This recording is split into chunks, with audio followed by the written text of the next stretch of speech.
full-scale warfare. Why don't you grow up?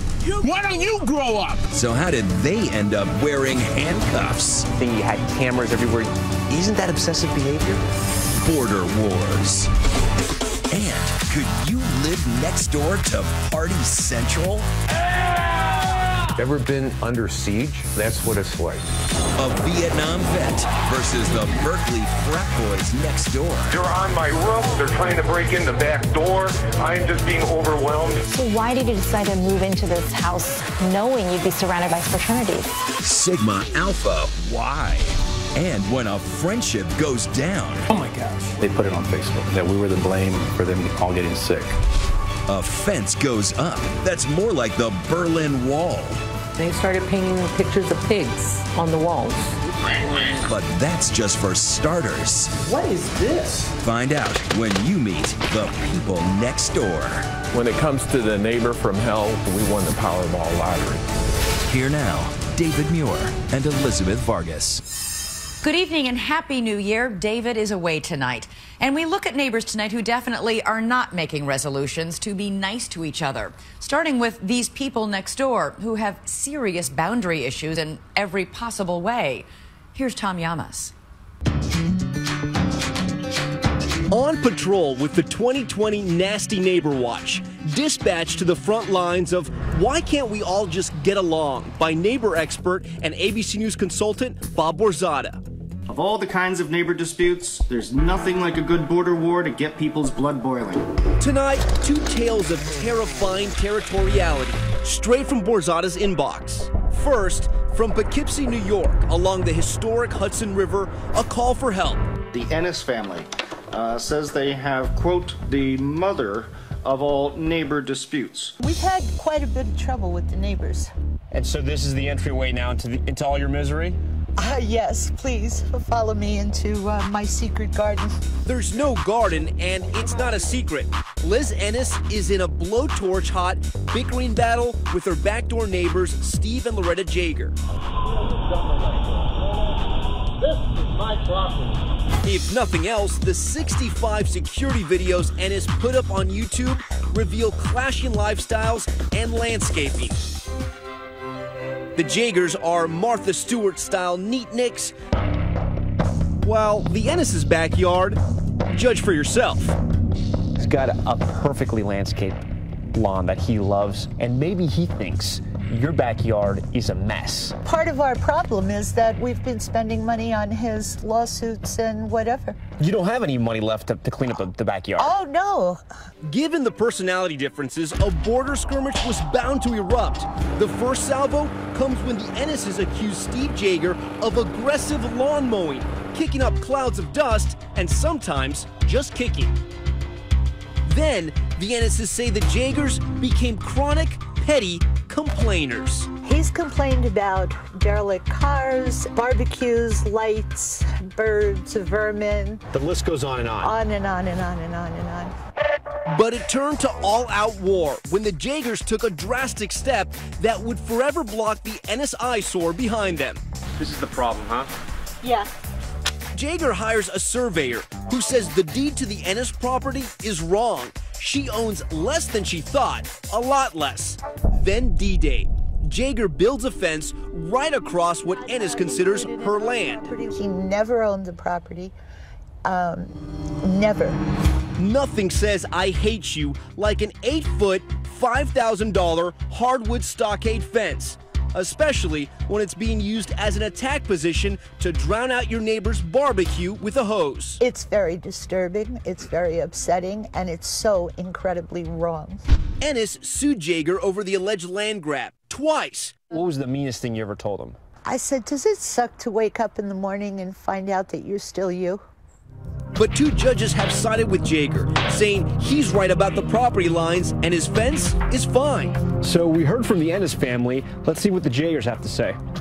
Over at what Liz Ennis would consider the enemy camp, Steve and Loretta Jaeger reluctantly told us their side of the story. We asked to settle it between the two surveyors. She said, no, it's going to court. It went to court. She lost it. It's not her property. They say it's Liz who is unreasonable and a nuisance. This is what she done to my backyard. What is that? What am I looking at there? She killed all the grass, put the logs down in disputed property. She met it Floodlights all. on us for 4.5 years. How would you like that? That was shining into your backyard? Yeah, what she did into to our us. house. To our It lights up a whole backyard. It's like a tennis court. Now it's time to go back to the Ennis family and find out what they have to say. Liz, we were just at your neighbor's place. Sure. They showed us some very interesting photos. Were you shining spotlights on your neighbor's living room to kind of harass them? No. Liz also denies killing the grass. It's the Neatniks versus the Mess Squad. So who's in the right? We'll find out shortly. But first, we're off to check out another report of a neighbor from hell. This just in at NeighborsFromHell.com headquarters. An email from Paul Sahaki and Catherine Gannon up in Cooperstown, New York. They say they have a shocking neighbor from hell story. The Sohakis have been in a very bad neighbor dispute with their neighbor, Gene Ellis. It says here the neighbor attempted to steal their land. Quote, for safety reasons, we had to film our neighbor whenever he came to us. And guys, it sounds like this is when the real trouble started. Why don't you get a life and stay off This is real imaginative, Gene. Putting up no trespassing signs. Oh, wow. That's Gene Ellis. Paul Sohaki and his wife, Catherine Gannon, say he's the neighbor from hell. What's your house over there? Their house sits on 12 scenic acres in Otsego County, New York. Gene Ellis has more than 50, but it's still not big enough for the both of them. You can't see any houses from here. It's completely secluded. But you found a reason to fight. 52 acres wasn't enough. He needed, more of our land. It all started because Paul and Catherine say Gene's driveway crossed a sliver of their land. You guys have 12 acres. He has 52 acres. Yes. And for 8 years, you guys fought over this space right here.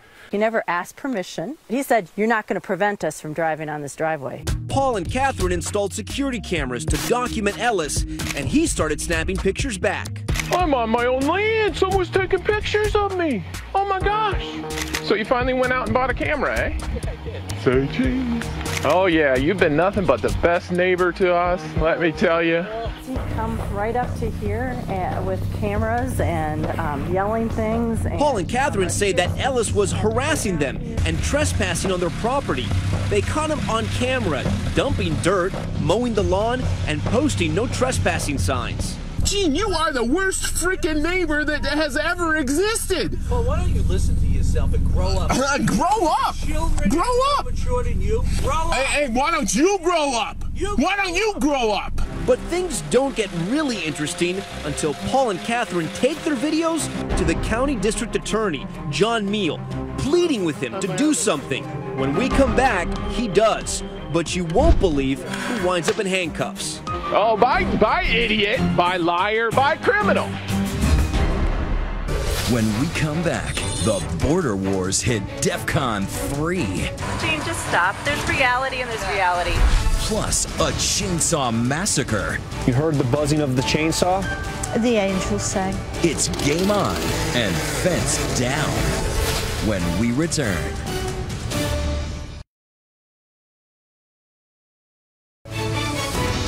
'20 continues with the people next door. There are some tried and true strategies to turn the tide in a neighborly border war. You can build a fence, you can file a lawsuit, or if you're Liz Ennis in Poughkeepsie, New York, you can fire up your trusty chainsaw. Now that's a game changer. Her backdoor neighbor, Steve Jaeger, put up a fence on what Liz considers her property. After her legal efforts failed, she turned to more direct action. Figuring the best defense is no fence, she ordered her handyman, Jose, to go to work. When you heard the buzzing of the chainsaw? The angels sang. Okay, let's hear it again. As the chainsaw buzzes, we begin to wonder, how does one get to this point? A couple of times it has happened where people will reach out to me and they wind up being the neighbor from hell themselves. What did you think about that when they chainsawed your fence? Oh, we were very upset. Chainsaw my fence down. The Jaegers sued and then settled with the Ennises, but neither side is admitting to any wrongdoing. If you could talk to her right now, what would you say? Can't talk to her. Why? Like talking to a wall. Today, the fractured fence has since been mended, And you don't think they're going to do anything else to your fence? I don't you don't think they're going to care chainsaw what it they again? do. Police department's on alert. They step on my property. They come over my property. They're probably going to get arrested. And while the Ennis' homeowner's insurance will pay the $7,500 for the new fence, Liz Ennis says she's not done fighting. Well, I'm not done exploring every possibility to retrieve my property, no. You think you've been a good neighbor? I don't think I was, in the end, a good neighbor. No. I was not nice to Mr. Yeager any more than he was to us. Do good fences make good neighbors? No. My cameras made good neighbors. Fence doesn't do nothing. Meanwhile, up in Cooperstown, New York, Paul Sohaki and his wife, Catherine Gannon, the dispute starts around here, right? Yeah. are battling with neighbor Gene Ellis over where his driveway ends and their property begins. He was redefining the border closer and closer to our house. You felt like he was inching closer and closer to your property? Oh, yes, definitely. Paul and Catherine sued and then settled. Gene Ellis agreed to move his driveway off their property. The civil suit agreement was that he was not allowed to be on our property or it was contempt of court. Case closed, right? Wrong, because Paul and Catherine kept their cameras rolling. What's that over there that connected to that tree? That's one of our cameras. These are the cameras that we use. Satellite information's encoded on them so that you can go on the internet and track exactly where you've been. What was it like to live in that world? I mean, you basically lived in your own kind of sick reality show. It was a reality show.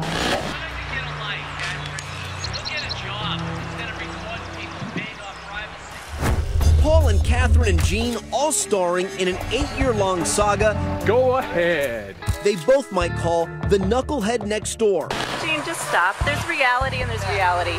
In this scene, Gene comes cruising through their woods like Bigfoot on a bulldozer. He came through this opening here and bulldozed the whole creek flat so that he could have a pathway to drive over here. Was that illegal? He did get arrested for that. Gene Ellis was put on a 6-month probationary period for trespassing, but Paul and Catherine say he continued to harass and threaten them, even calling the police on them numerous times without cause. Going on a family walk on the street. We're on a public road. You need to leave us alone. Gonna call the police and tell them some more lies, Gene? Go ahead. Let's see, buddy. Armed with their videos as evidence, they lobby the local district attorney, John Meal, to take action against their neighbor, Gene Ellis. Just listen to this tense phone call from the DA that Catherine recorded. He was walking around about 30 feet into our land, walking around on our property. That's horrendous. That is against the court order. He is not allowed to do that. If you're not going to uphold a court order, what kind of DA are you? I sure am glad I don't have neighbors like either of you two. You're not afraid of him. This whole thing is ridiculous. All of you are acting like 10-year-olds. You saw the videos. All of them. No crime committed by Mr. Ellis that you saw. Nothing. The DA, John Meal, says Paul and Catherine's videos were more revealing than they realized. So the evidence they showed you actually showed you something much different, which was what? It showed them actually committing a crime against him. With all of these videos, it was the best evidence against themselves. The DA finally did take action, but not the action Paul and Catherine expected. They were arrested, both of them. They were eventually arrested when we actually had some independent evidence of a witness who was able to confirm that the Sohakis were following Mr. Ellis around. Okay, he went the other direction. And taking pictures of him. State police arrested Paul and Catherine. They were handcuffed, fingerprinted, and charged with stalking Gene Ellis. All of the evidence, every shred of evidence that they gave me was against themselves. Paul and Catherine never spent any time in jail, and the case was dismissed by a judge. Proof, they say, that the DA misread their video evidence, that the charges were trumped up, the case built exclusively on statements from Ellis's friends and relatives. The DA was out to get me, the police were out to get me. They claim there was a conspiracy against them by you, the police, and the Ellis family and friends. What do you say to that? I know they do, and it's just completely incorrect. And if they truly believe that, I feel sorry that they do. You think it became obsessive on their part? I believe they are obsessed with Gene Ellis. Gene Ellis declined to talk to 2020 on camera. Perhaps he thinks that, once again, his antagonistic neighbors will make his case for him. When you look back on your behavior, you had cameras everywhere, you were documenting every single second of your life. Isn't that obsessive behavior? Not in the context. It actually is very rational behavior. If you were in the situation that we were in, it was the logical, smart thing to do to protect our family. After all that, Gene Ellis blinked first. He moved. So Paul and Catherine get to say, we win. Except now they're moving too, relocating for Paul's work. Can these neighbor disputes actually get resolved ever? Yes, I believe that they can, but it's going to take time, it's going to take money, and a lot of anguish in many cases. So if you're looking for something that is quick and foolproof, it's the M word, move. When you look back on it, you know, the 8 years, the videotaping, the fights with the police, was it worth it for, what is this? This is 10, 12 feet? Without a doubt. It was definitely worth it because it not ended up being a fight about the land. It was more of a fight about justice. The point was it was a bully. That was the issue for us.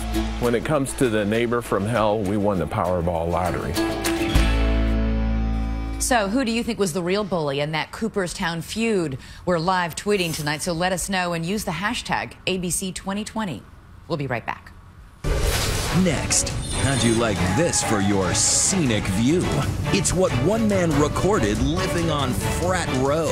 Ever been under siege? From booze to butts to butting heads. One man's crusade against the frats next door. When we come back.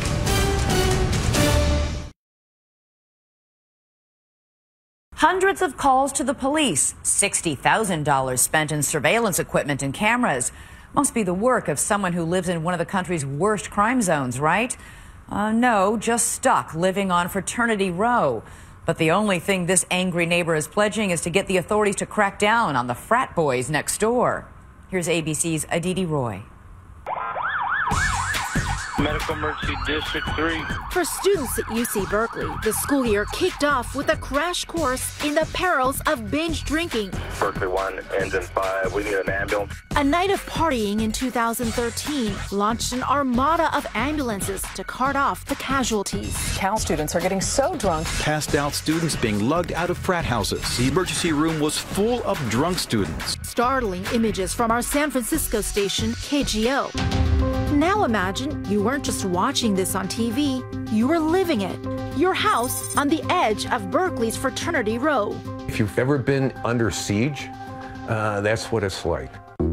Meet Paul Geisels, a Vietnam vet fighting a battle he never expected on the home front. His weapon of choice? You better put cameras up because that's the only way you're going to protect yourself. With more than $60,000 worth of surveillance gear, Geisel says he's compiled enough footage for a documentary on Dionysian debauchery. I have video of them throwing 1.75 liter glass bottles of vodka at the front door of our house.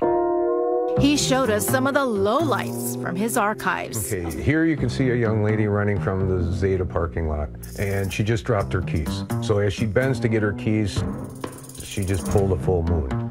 From half-naked women to public urination, lots of it. These are probably not scenes you'd like to witness on your street. Oh, there they go. There you can see the two guys naked, running up the street. Now, this is the gentleman right here who's going to go over and drop his pants.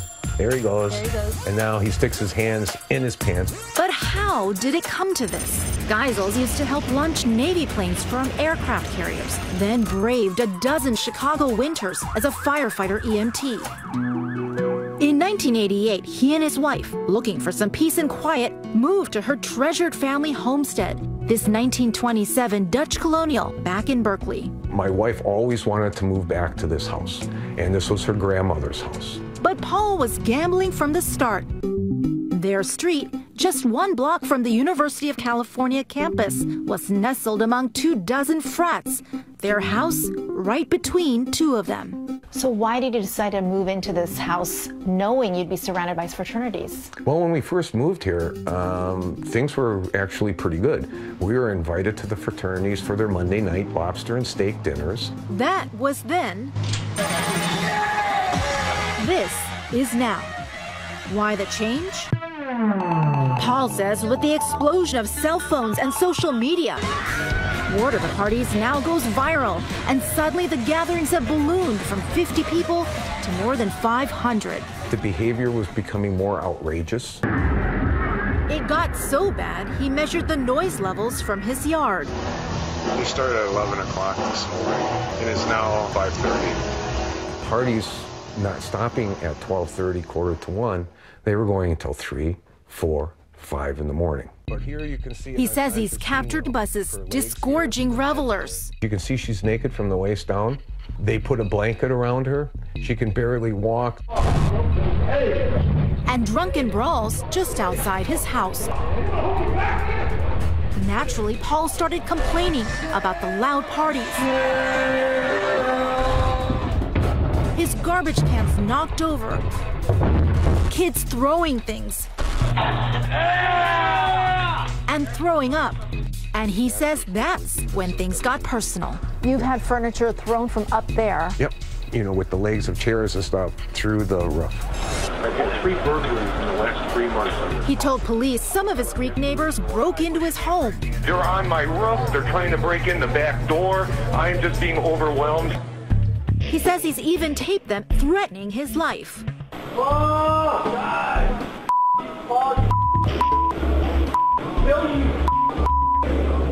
You've had death threats? Correct. How many? More than I can count. We've had windows shot out, saying that we're going to kill you, we're going to burn your house down. And he's not the only one who complained. We have 122 pages. His lawyer, Yolanda Wong, showed us this long list of police calls about Berkeley's frats. She says an average of 400 a year. Looking at the sheer number of times that they're called out and they respond, it doesn't seem like a light touch. The light touches, there's no arrests. They go and they say, oh, boys behave, but no one is taken to jail.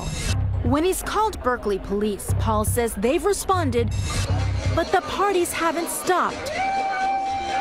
We're not getting really any help from the university or from the authorities. You cannot have authorities saying, yeah, they're breaking the law, but, you know, it's going to keep happening. Why don't you take a hike?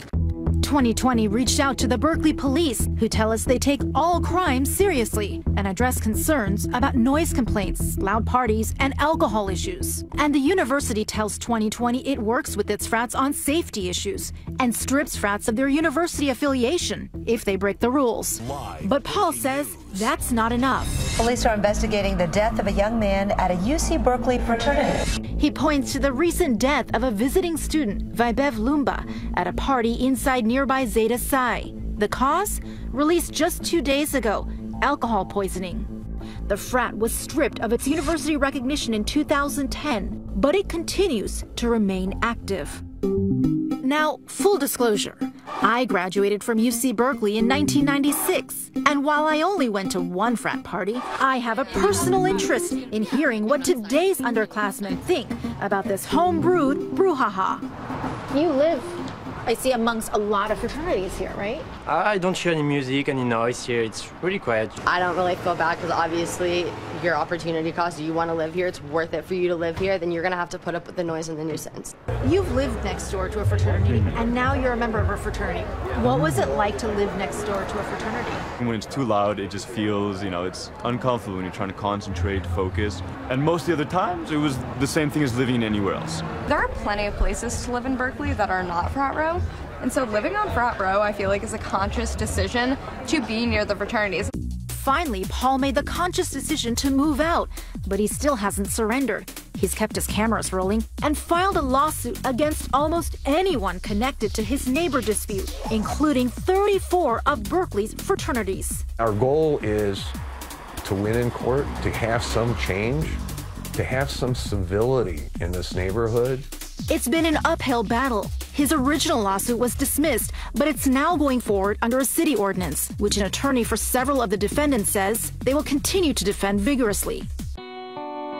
But this vet says he'll keep fighting and taping, hoping he and his wife can someday come home. I'm strong enough to continue this and to keep it going until we have a resolution because I feel so strongly about this problem.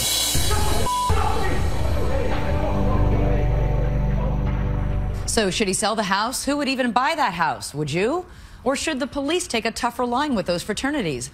Let us know your thoughts. Use the hashtag ABC2020. We'll be right back. Next, a 12-foot tall fence was bad enough, but covering it with pig pictures? What did you think when you saw those pictures? Oh, that they were calling us pigs. When we return.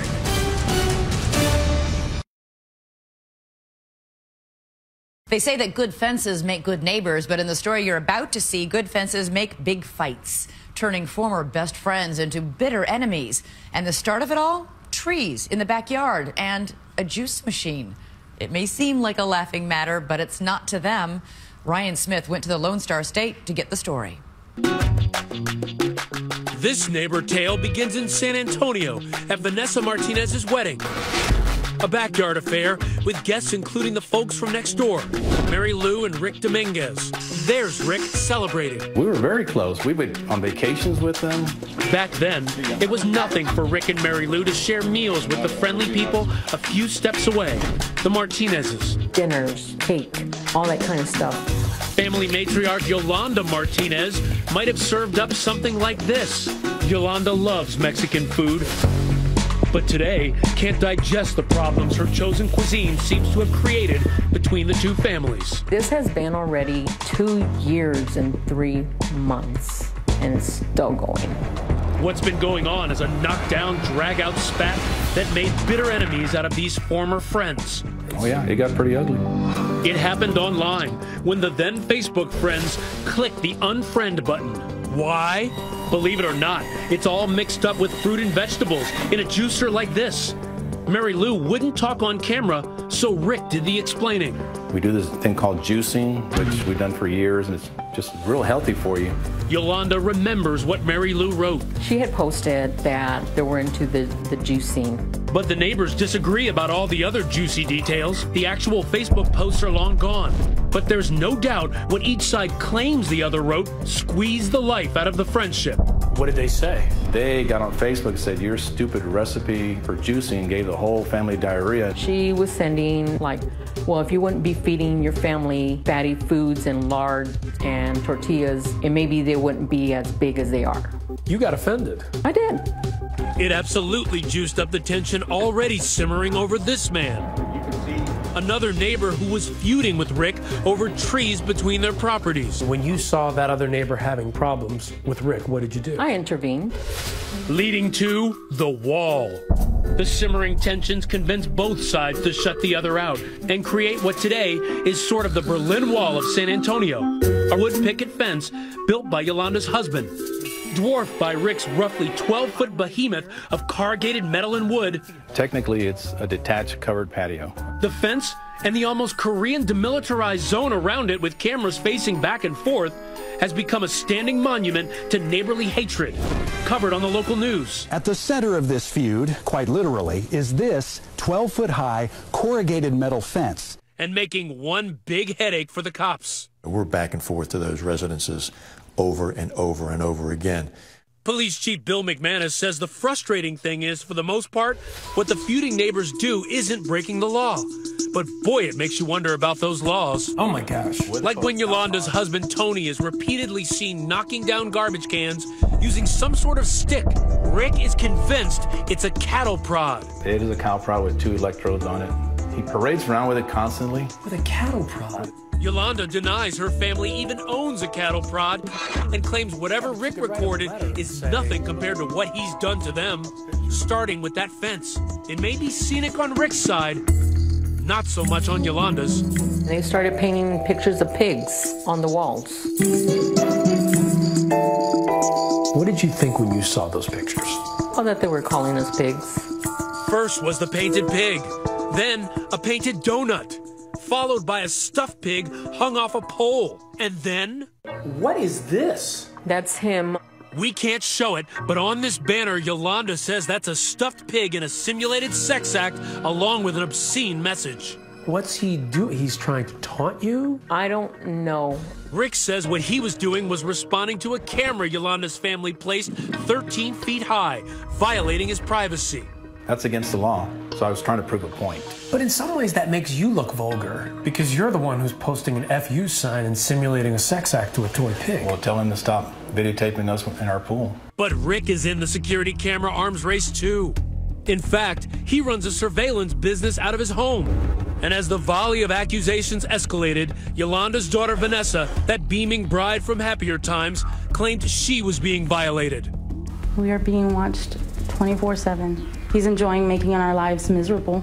Every time we would step foot outside, either the front door or the back door, he'd be out there harassing us. How was he harassing you when you would walk out of your house? As soon as we walked out of the house, he would start making the pig noises. Pig noises? Yup, just like these pig noises Rick added to video he took of Yolanda and posted on YouTube. Once you get to that point where you are making pig sounds to harass your neighbors, you are emerging as the neighbor from hell. I have tried to be the one to be the strong one, and it's hard to be the rock to try to keep the family together.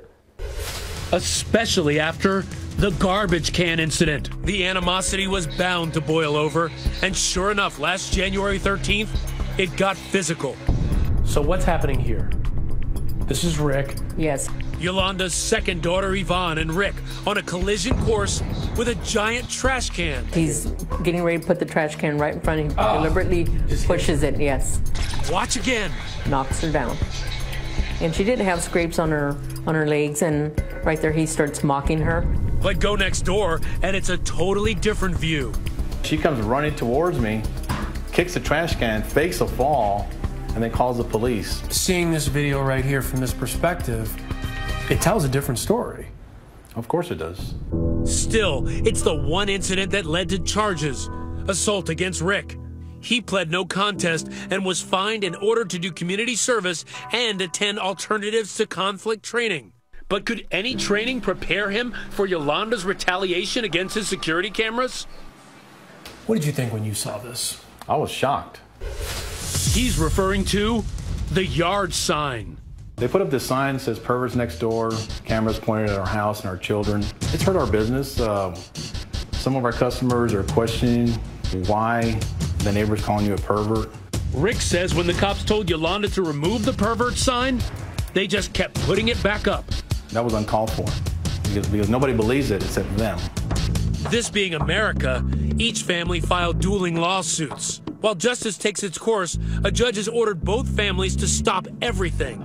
But can any ruling ever get things back to normal on this block? Everyone else here sure hopes so. If I was a neighbor, you'd be interviewing me in prison.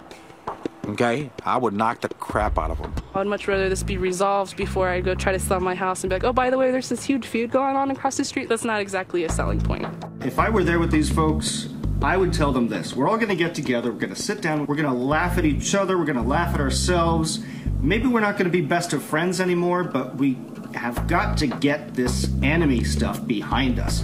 But even the time of peace on earth wasn't enough to get these folks on board with that love thy neighbor stuff. It's a holiday season. Maybe you go over with a wreath, some Christmas presents. Hey, how can we make this right? Can we turn over a new leaf in the new year? If we lived in a fantasy world, that would work. So at this point, they're the ones that need to change. They need to change. You ever think about going over there and just giving them a hug and saying, how can we get this thing in the past? No. But these are people who used to be your friends. Mm-hmm. But they can also be people that you don't want as an enemy. Coming up, when your neighbor's a pig, literally. Is a pig really a pet? They're bringing home the bacon and keeping it to love. The pet is a part of my family. But one person's hog heaven is another person's pigsty. So who will win? Next.